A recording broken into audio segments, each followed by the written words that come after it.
Hey freshmen, Mulaney here. Going to show you some quick tips on using PowerPoint and working on this Twitter project.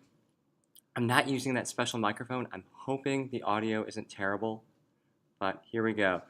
So to get started, you will download the template on Dashboard. Scroll down. Right here. This is the handout with the assignment requirements if you need to view that again. And then this is the Twitter template, the PowerPoint document that you want to download. So click on that, and it should download. Open it up, and let me center it in the screen here. So I want to show you 5 different things here. I'm going to show you some keyboard shortcuts. I'm going to show you how to do a multiple select. I'm going to show you how to right-click on a Mac if you don't know how to do that. I'm going to show you how to find and replace, and I'm going to show you how to arrange layers. So first off, some keyboard shortcuts. If you aren't familiar with these, if you want to duplicate something, you can just press Command D at the same time, and it will duplicate a thing in the same size that it was too, which is helpful with images. So if I want to duplicate that, I can just go like that. And I don't even have to copy and paste, I can just duplicate. Another shortcut that's helpful is cut. So if I want something like that, I can do Command X. I want it out of there, but now I want to go on the second page and I want it to reappear over here. I can do Command V, and that will paste it back in there. So that's cut and paste. Those are some shortcuts. Right-clicking, if you aren't familiar with a Mac, to right-click, you hold down Control, and you click like normal, and the right-click menu will pop up, or you can just click with 2 fingers. That's what I do every time. So that's right-clicking.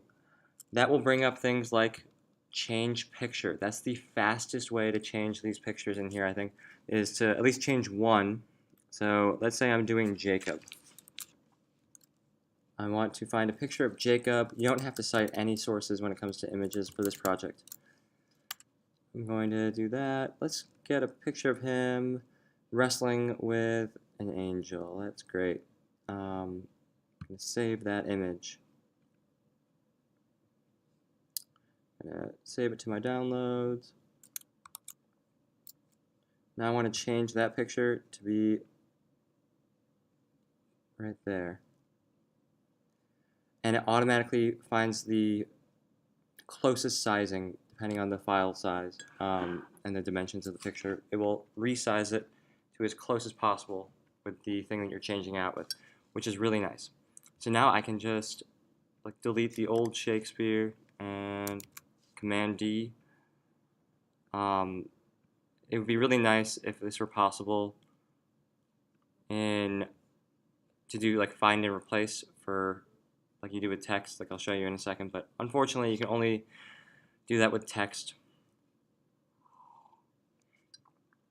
So that's the right click gives you the change picture. If you want to select multiple images, hold down Command and just click away, and you can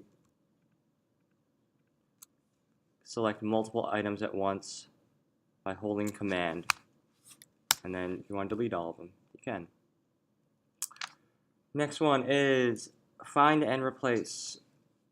Find and replace. For this one, I'm going to go to Edit, which I know is not on your screen right now, but it's on mine. So Edit, then go to Find, go to Replace. And then this menu should pop up. This is super helpful for the text.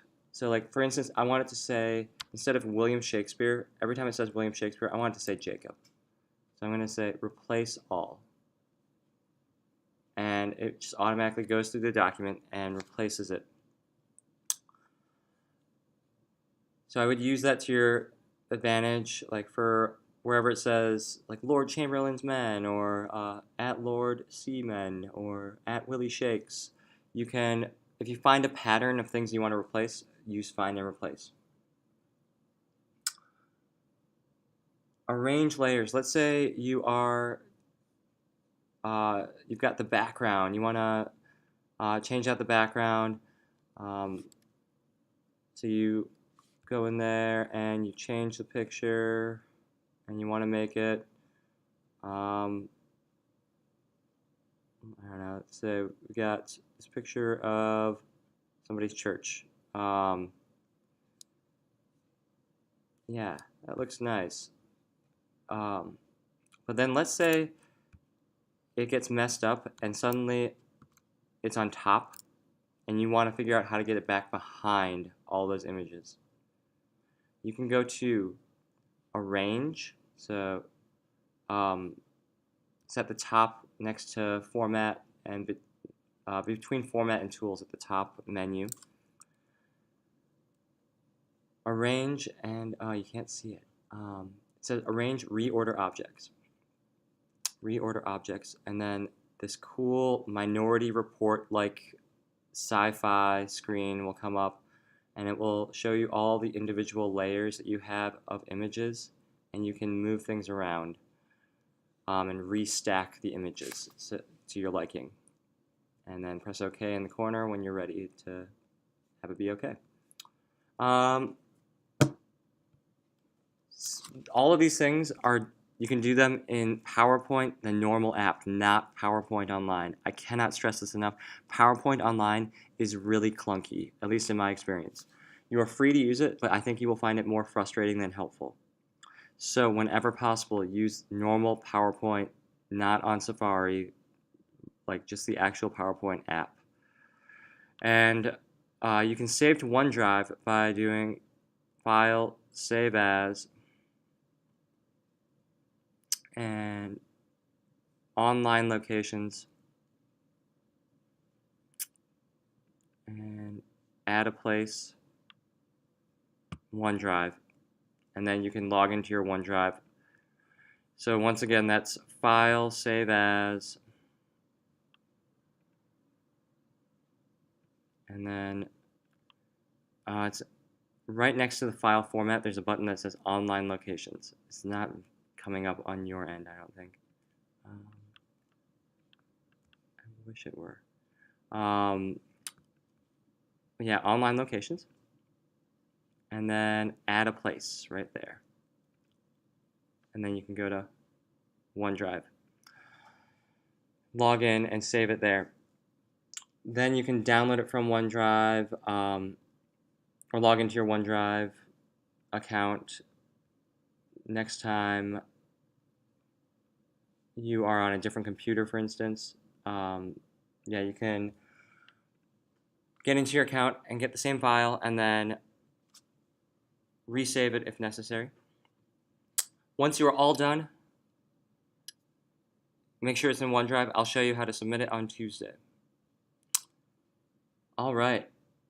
Best of luck. Be good to Mrs. Johnson. And hasta luego.